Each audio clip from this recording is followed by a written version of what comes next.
So what I want to do today is to talk about the Fleet Feet brand. I'll tell you my story and sort of like how we are building Fleet Feet. We're 45 years into this venture of building a 100-year brand. So these are our founders, Sally and Elizabeth here. We got started June 1st, 1976. And so what I thought I would do is set the stage here. So this is Catherine Switzer, number 261. So she's running the Boston Marathon. At the time, she registered KV. Those were her initials, KV Switzer. So nobody realized that she was a female. So she went to her doctor and said, hey, I want to run the Boston Marathon. And he said, you can't do it. Your uterus will fall out and you will become a male. And so I use that because that's only a few years before Sally and Elizabeth started to have this idea that they wanted to create Fleet Feet Sacramento. It wasn't until 1972 that women were legally allowed to run the Boston Marathon. And so, that's not that long ago when you think about it, right? And so I'll go back to Sally and Elizabeth. So Sally, who is on the far side from me, she was a PE coach in Sacramento, California. There was 9 PE coaches in the city of Sacramento. 8 of them were male. 1 was female. That year, all 8 male coaches got a raise, and Sally did not. And so Sally probably used a lot of profanity, turned in her resignation, and she went out and she bought this old Victorian house in downtown Sacramento for $25,000. So she put it all on the line, like I think many of you are doing and have done at some point in your career. So this was our first store. All the customers walked up to the second floor there, and then we kept all of the product in the basement. But when she opened and she bought this house, she had no money, right? And so a lot of vendors wouldn't open her up. There's a famous vendor with a swoosh called Nike. We have a love-hate relationship with them if you Google Fleet Feet and Nike, but that's probably a story for a different day. But they wouldn't open us up. And so as a retailer, we really needed Nike within our store. So what we did, we went to the equivalent of Dick's Sporting Goods. We bought a couple Nike shoes. We put them up on the wall. So when you, a customer, walked up the steps, you saw the Nike on the shoe wall, and you'd be like, I want to try this Nike Pegasus out. We'd walk down the steps. We'd go in the basement. There was no Nike in the basement. We would come back up the steps with 3 options. We'd be like, sir, we don't have your Nike, but here's what we do have today for you. And so that's our brand. And I think that a lot of times you meet a lot of brands and you hear sort of like the overnight success stories. We're 45 years into this, and it's mostly sleepless nights in this journey along the way. But Sally and Elizabeth really had this vision, and I think that you still see this today, of community-based retail. They wanted to have a clubhouse where people could come. Starbucks talks about being that third place. That's really what Sally and Elizabeth wanted back then. They wanted a place where their friends could come and run, see the latest products, see the latest gear. And that still manifests itself in a Fleet Feet store today. Like each of you, they were hustlers. They put product in the van. They went out into the community and sold. So they just didn't wait for the community to come to them. They went out and got it done like each of you do each and every day. But as a brand, when we grew up, we just opened stores. And so there wasn't brand consistency. And so you opened up Fleet Feet Sacramento, you opened up Fleet Feet Davis and Elk Grove and LA and all down the line. But they were their own individual stores. They had their own identity. And so when you talk about a system and a process, we really failed in that miserably. And we're 40 years later still trying to bring that back in. So I came to the brand in 2002. So Jeff Brevet is sitting back there. Jeff and I worked for Ernst & Young. He was on the audit side. I was on the tax side. I got introduced to Fleet Feet because of my wife. So my wife was going through medical school at that time. She was an avid runner, and honestly, she spent all of our money at Fleet Feet. I was the only one working. We were paying for her medical school, and I said, hey, you've got to get a job there and get the employee discount. So she gets a job at Fleet Feet. I realized that there's more to Fleet Feet than just Fleet Feet Carborough, that there's 40 of these Fleet Feet stores across the country. I really liked Ernst & Young, but I think anytime you can turn your passion into a profession, that's a home run. And so not only did my wife like to run, I like to run as well. And so I interviewed And so like my first day, I think I interviewed honestly for about a year. The company didn't make any money. I brought it, but I left it in the back. We had a bell, and we called it the money bell. And so like we would ring the bell each week if we made more in money than we did in sort of like payroll costs. And that meant like we could pay ourselves, right? And so this is like 2004. So we're already like 30 years into this of like sleepless overnights. On day one of my orientation, there was only 2 rules. And so the 2 rules were really simple. Orientation only lasted for about 5 minutes. There were 6 of us. The 2 rules were you took your own trash on the way out each day. Our second rule was you answer the phone by the second ring every time, because we wanted people to think that we were a lot bigger than what we were. Now, fortunately at that time, Sally had moved on. This gentleman by the name of Tom Rayner had bought the company from Sally. And Tom really started to lay the foundation of like the modern day Fleet Feet. We put in a lot of systems, processes. So you see Victor down here with the branding device on the far side of me. Like we really started our fit process so that like we were having standardization across our brand. And the other thing you see with the Bank of America marathon in Chicago, like we hit the running boom. And so at some point, you know, we just kind of fell into it, right? Like we just opened the doors and customers came in. And life was great. And like that's the success story of Fleet Feet. Now, that's the easy side. But there became a moment in time where it didn't become so easy, because scenes like this started to happen all across sofas in America.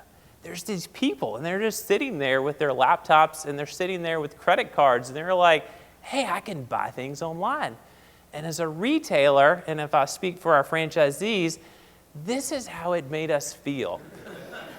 I stood up in Austin, Texas, sometime in like 2012 with a group of our franchisees. They're like, the internet is not real. We can't launch an e-commerce website. You're going to steal all of our customers. You're going to drive our brick and mortars out of business. But meanwhile, like on the other side, this is how our customers are thinking, like, there is the most magical thing, right? And so it's hard to think back, you know, that wasn't that long ago. So fast forward, you know, Richie talked, I became CEO and president of Fleet Feet around January of 2017. So our CEO at that moment in time decided he was going to move on from Fleet Feet. And so I became interim CEO and eventually became CEO. But just to kind of set this stage, I mean, COVID has been depressing, you know, since 2020, 2021.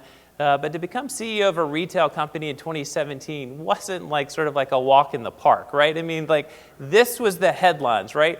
Malls across America are dying. This is like CNN, right? Like retail fail. Like every day there was more doom and gloom.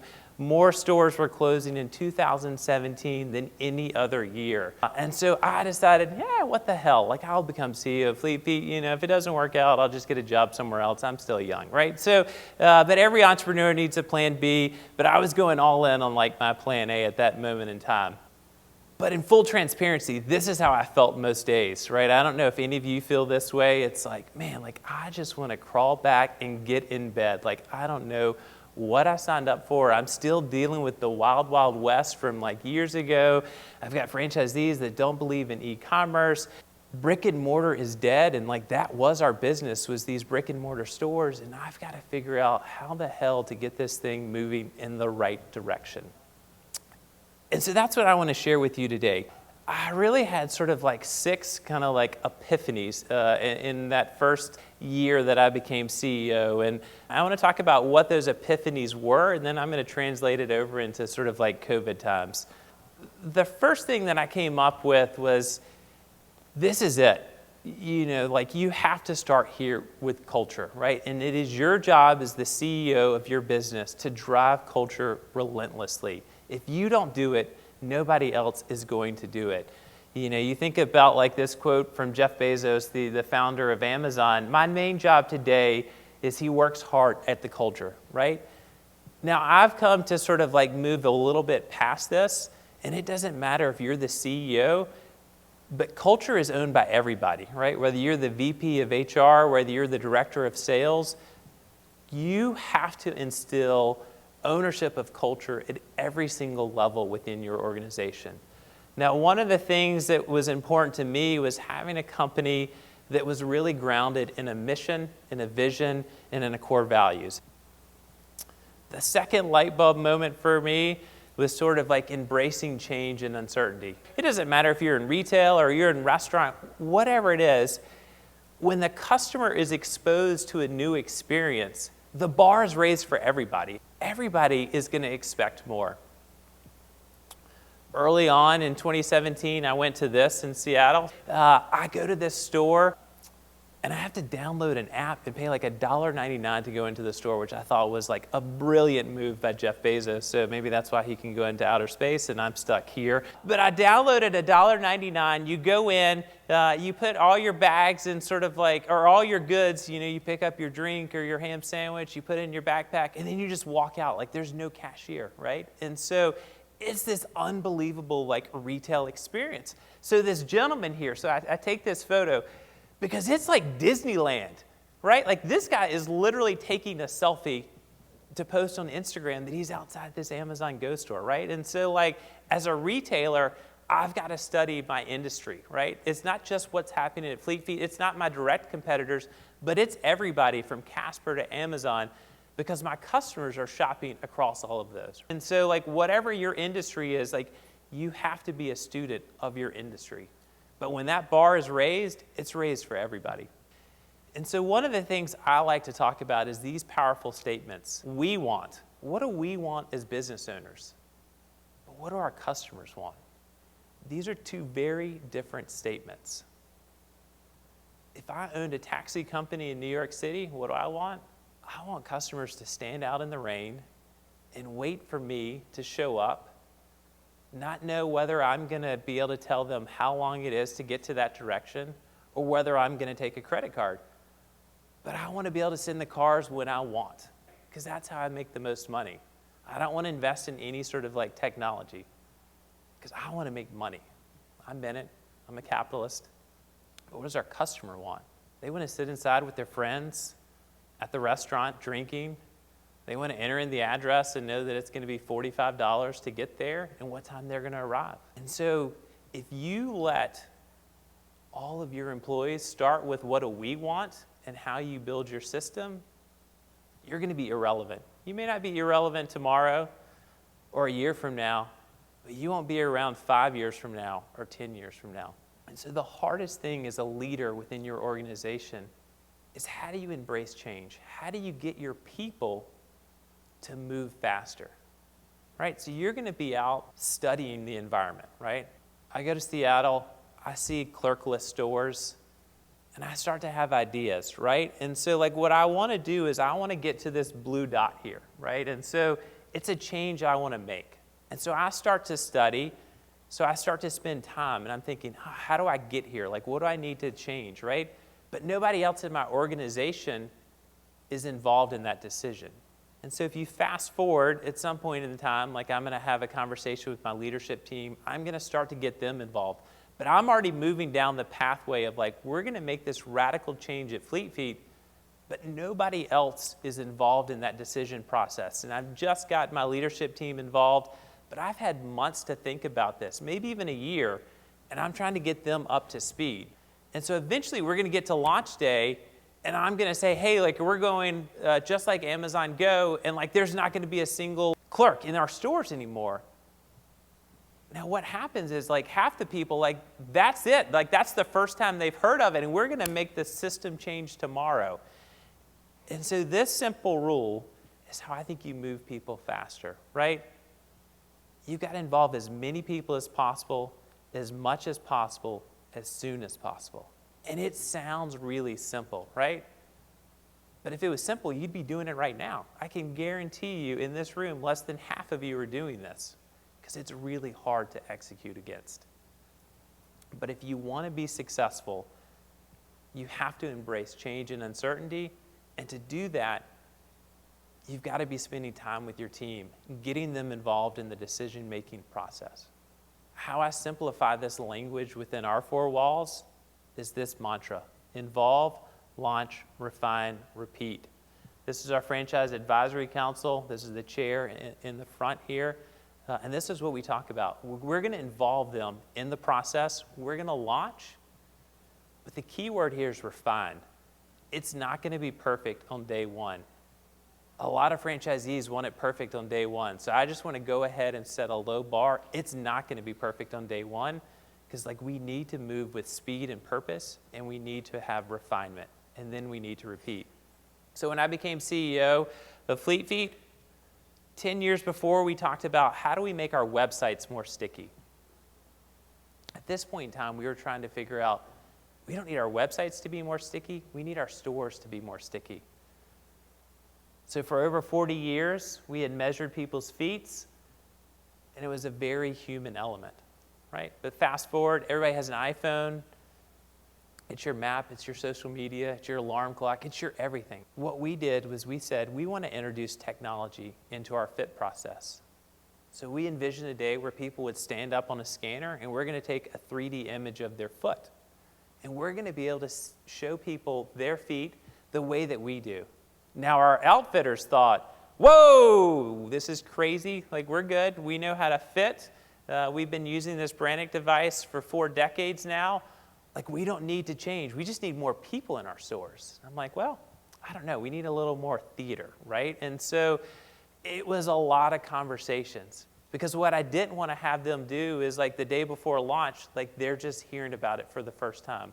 So we spent hours having conversations on the road about this is the new future, right? And so we've been able to do some pretty cool things from this. There were some things that we didn't see out of the gate, but we've scanned millions of feet. We've taken that data and we've started to shape shoes, and we're now making 3D printed product, not only unique to you, but unique to each of your feet.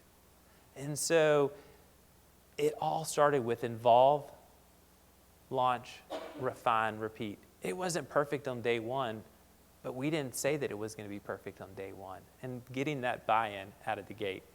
It's also important that in those conversations with our outfitters, that we wanted them to be sure that they were still going to be the hero in the transaction. Ultimately, they are the face of our brand. The tech was just a facilitator to make them better at their job. So the third light bulb was breaking the fear of titles. I would wager that there's people within your organization who are just intimidated by just your title. And so I've got 3 C's here. You got to communicate clearly, consistently, and carefully. Consistently.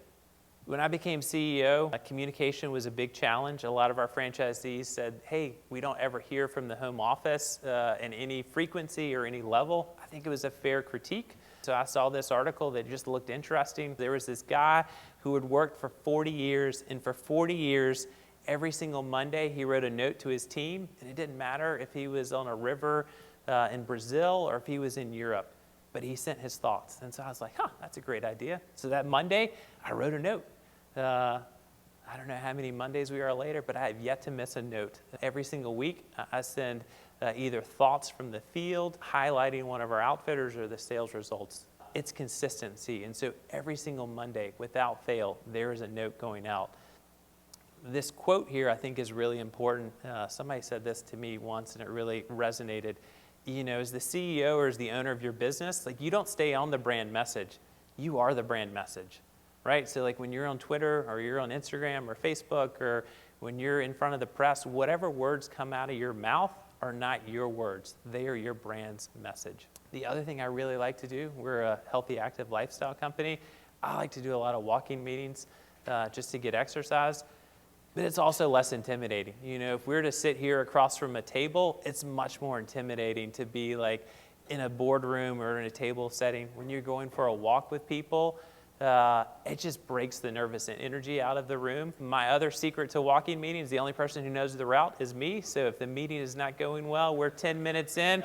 I'm like, let's go left. And then we get back to the office. There's no more awkward, hey, you're just still shooting the breeze. It's all right, we're done, and so, but if it's a great meeting, it could be an hour walk. And so if you want time management, walking meetings are a golden ticket.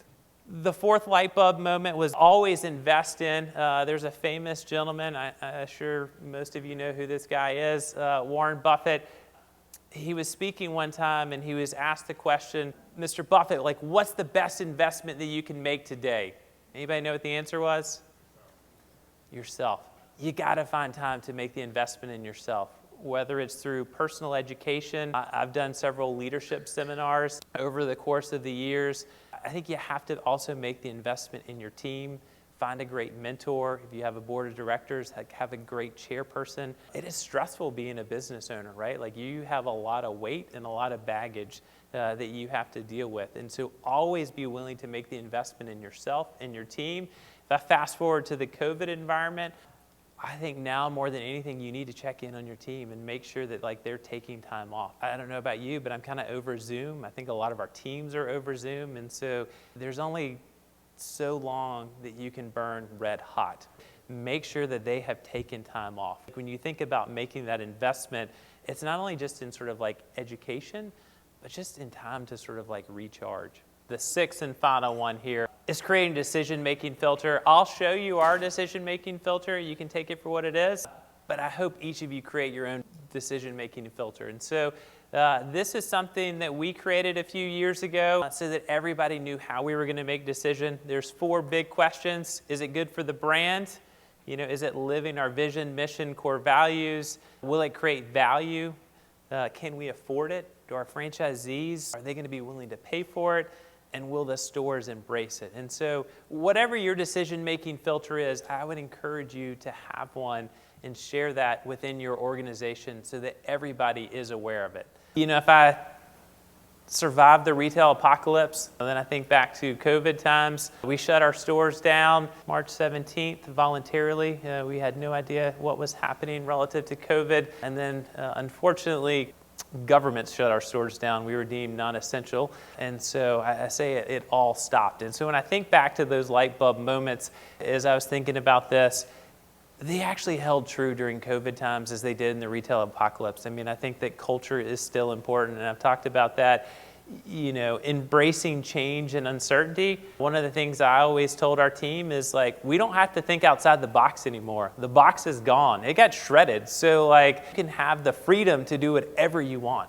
When you talk about communicating in COVID, I think that's like one of the biggest sort of like gifts that it gave us was like, you could communicate frequently. Hey, here's the best I know today. I don't know, it could change tomorrow. For us, when I think about thinking outside the box, we said we had to invent fast, right? We were used to our stores being full of customers, and so we opened up Zoom screens and like went into people's living rooms and started fitting people.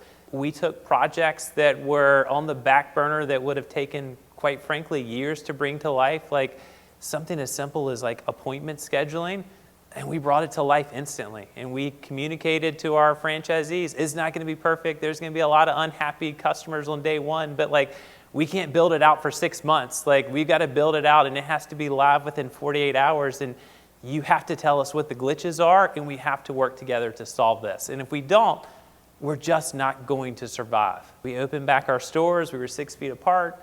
We were wearing masks in some form or fashion. But we also said that we needed to continue to invest. So even in the darkest days, we said that we still believed in the power of community-based retailer and that brick and mortar experience in driving people in. And so we invested in new tools and technology, and that's when we actually launched the ability to create and sell customized product for you was during the middle of like the COVID. So, one of the things I talk about here, we always talk about being hyper-local at scale. When I think about being hyper-local, it's our franchisees, right? It's our local operating partners and our franchisees. And the at scale is what we do at our store support team, like our corporate office, and finding that fine balance.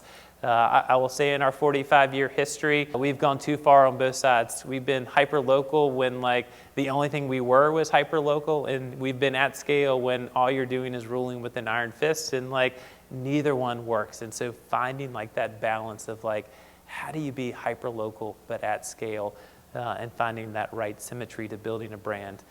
So in conclusion, for each of you, I'd say that like growth is going to be hard. It's going to be messy. But the other week I had Jim Davis. He's the owner of New Balance. So he started New Balance 50 years ago. It is now a multi-billion-dollar brand. He's one of the richest men in America. and we were sitting in our driveway, and I was asking him a question of like, hey, what's been the greatest thing that's happened over the last 50 years, and like, what do you attribute your success to?